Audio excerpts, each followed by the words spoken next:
Os deuses o puniram, grande faraó. A consciência cósmica que o Senhor defende não é maior que a ira dos deuses. Por favor, deixe-me em paz. Acredito que um dia as pessoas da Terra estarão preparadas para entenderem que Deus é um só. Um dia irá nascer alguém que vai trazer essa reflexão por todo o planeta. Pois então, lá atrás, Akhenaton tinha previsto um fato que traria a estabilidade do monoteísmo no mundo. Alguns estudiosos acreditavam que em sua escola mística foram realizados estudos astrológicos que indicavam o nascimento de uma criança, que seria o Filho de Deus. Boa parte dos estudos da escola mística estavam guardados na Biblioteca de Alexandria, que pegou fogo quando Júlio César mandou queimar os navios egípcios, para garantir a posse de Cleópatra. E como sabemos, alguns sábios persas teriam conseguido resgatar boa parte dos arquivos. Baseado nesses estudos místicos, é que 3 sábios vindo da Pérsia identificaram através dos estudos astrológicos o dia e o local onde a criança nasceria. E essa história do Filho de Deus você já conhece. Para alguns, é considerada a maior história de todos os tempos.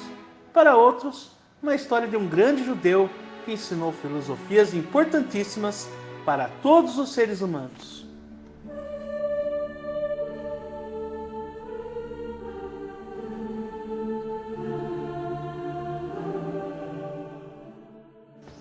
Enfim, foi assim que nasceu Jesus, durante o Império Romano, no Oriente Médio.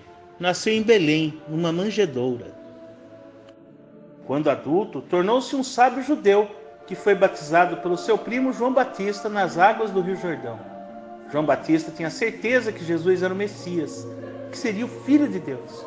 Mas para começar a pregar, ele deveria passar por uma provação, permanecer 40 dias e 40 noites no deserto em plena meditação. Foi então durante essa quarentena em que o próprio Satanás veio até Jesus para tentá-lo. Jesus, eu tive uma ideia que agora vou fazer você cair em tentação. Você por aqui de novo, Satanás? Mas agora eu vim para perturbar a sua mente. Não adianta vir me encher que eu não vou cair em tentação. Você fica aqui no deserto sem fazer nada, sem comer, sem mulher, fazendo o quê? Fica só vivendo do que de brisa? Não pensa nada em ouro, em churrasco, essas coisas? Ah, largue mão, Satanás, deixa de ser brega. Então, Jesus, venha comigo, eu vou mostrar uma coisa pra você. Jesus, vislumbre o futuro. Veja tudo o que vai acontecer se você seguir o plano do seu pai. Esses reinos irão brigar por causa de você. Vão dividir as religiões. Os povos não vão se entender. Seus ensinamentos sobre amor, sobre paz, serão interpretados de forma equivocada. Nossa, os caras no futuro são muito loucos. Tudo isso pode ser evitado se você tomar o poder, Jesus. Se você me adorar, eu te ajudo a tomar o poder. E nós vamos fazer um reino unificado ao resto de toda a eternidade. Tudo do que você precisa é só se juntar a mim. Aproveite, Jesus. É a oportunidade. Junte-se a mim e tome o poder. Pô, bicho, você não entende, Satanás. Se eu tomar o poder, vou ficar igual a eles. Nessa passagem bíblica de Lucas, foi notório que Jesus não se interessava pelo poder dos homens, mas sim ao reino de Deus. Porém, as pessoas de Jerusalém acreditavam que Jesus seria um líder revolucionário, que expulsaria os romanos do Oriente Médio, e a partir dali fizesse um império poderosíssimo, alinhado à vontade de Deus. Mas Jesus sempre alertou que o reino que importava era o reino dos céus.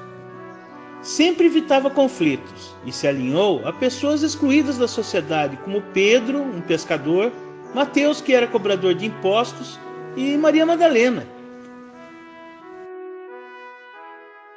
Muito bem, seu sem noção. Aquele que não tiver pecado, que atire a primeira pedra.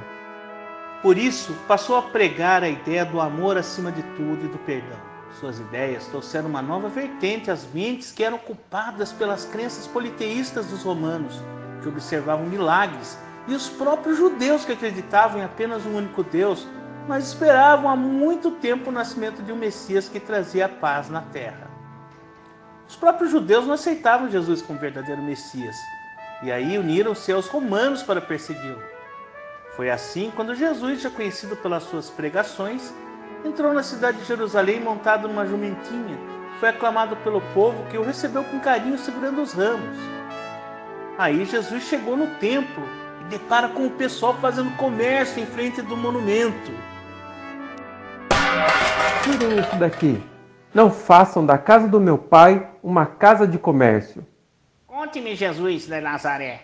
Você é contra a cobrança de impostos de Roma sobre Jerusalém? Pegue essa moeda aí no chão. O que você vê nela? É o rosto de César? Pois bem, dai a César o que é de César e dai a Deus o que é de Deus. E foi então naquela mesma semana que Jesus participa da última ceia, que indica que ali entre seus apóstolos um deles o trairia. E foi Judas, que o entregou aos romanos, que levou até Pôncio Pilatos. Diga-me alguma coisa, ó judeu, que eu te libertarei. Mas Jesus permanecia calado. Ó, por Júpiter, eu lavo minhas mãos. Então que ele seja açoitado e torturado. Enfim, o rei Herodes já havia autorizado a condenação de Jesus, que foi crucificado. Contam ainda sobre a sua ressurreição no terceiro dia, e que de qualquer modo suas filosofias não tinham morrido. Suas ideias pregavam que devemos amar o próximo como a si mesmo e entender os inimigos, mesmo os romanos, que eram os opressores. Quando Jesus morreu, os apóstolos que conviveram com ele passaram a escrever os evangelhos, que contavam seus feitos, milagres e ideias, além de pregar em diversas regiões, surgindo assim uma nova religião, baseada nas ideias de Jesus Cristo, o cristianismo. Inicialmente, o símbolo do cristianismo era um peixe. Portanto, o cristianismo surgiu no Oriente Médio. Os romanos viam a nova religião como uma ameaça e muitos perseguiam os cristãos. Nero, por exemplo, jogava os cristãos aos leões e os queimava no meio do Coliseu. Aliás, ele tocou fogo em Roma e culpou os cristãos de terem feito isso. Aos poucos, essas ideias foram chegando com força no Ocidente.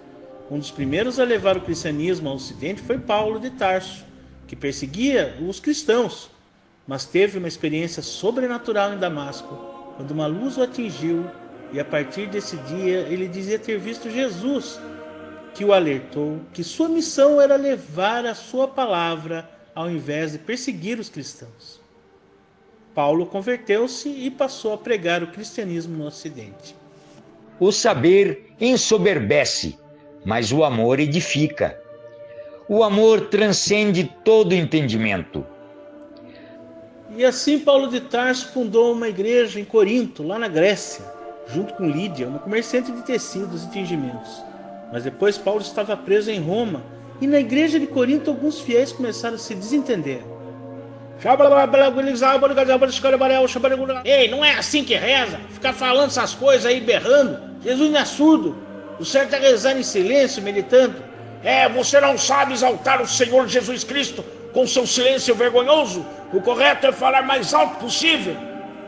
Essas confusões foram levadas até Paulo na prisão. E foi aí que ele escreveu a sua famosa carta aos Coríntios, para que acabasse com as brigas na igreja. Ainda que eu falasse a língua dos homens e falasse a língua dos anjos, sem amor, eu nada seria. Mas Paulo acabou sendo executado pelos romanos. Aliás, os romanos passaram séculos perseguindo os cristãos.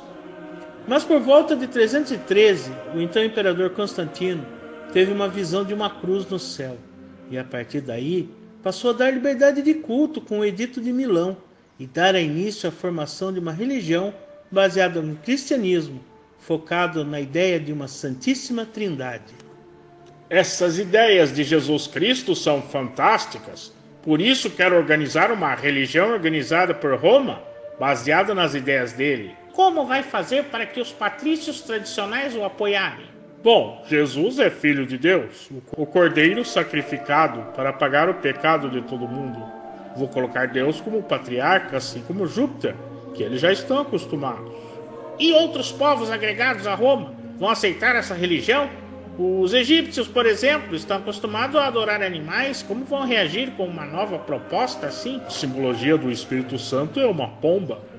Assim teremos a Santíssima Trindade, Pai, Filho e Espírito Santo. Assim foi criada a Igreja Católica Apostólica Romana, criando o Novo Testamento, agregando a Bíblia dos judeus e o símbolo dos cristãos. Deixava de ser o peixe, passou a ser simbolizado pela cruz. Em 380, o imperador Teodósio oficializa como religião oficial do Estado romano, com o Edito de Tessalônica. A figura do Papa passa a ser o líder supremo da Igreja, assim como o imperador romano.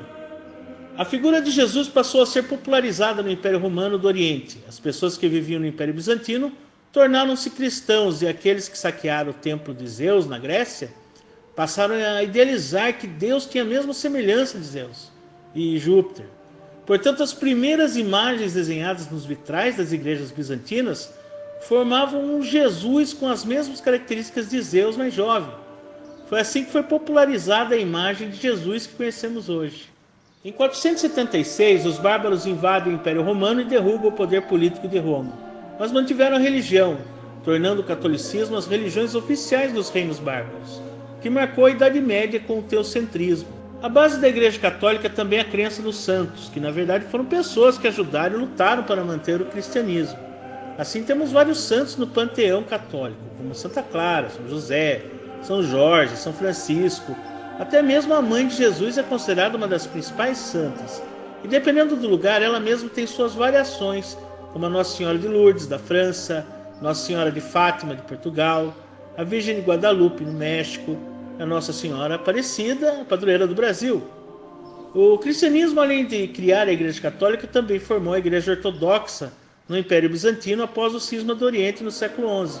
E somente no século XVI é que o cristianismo teve novas frentes, como as primeiras igrejas evangélicas, formadas por Lutero e Calvino na Reforma Protestante.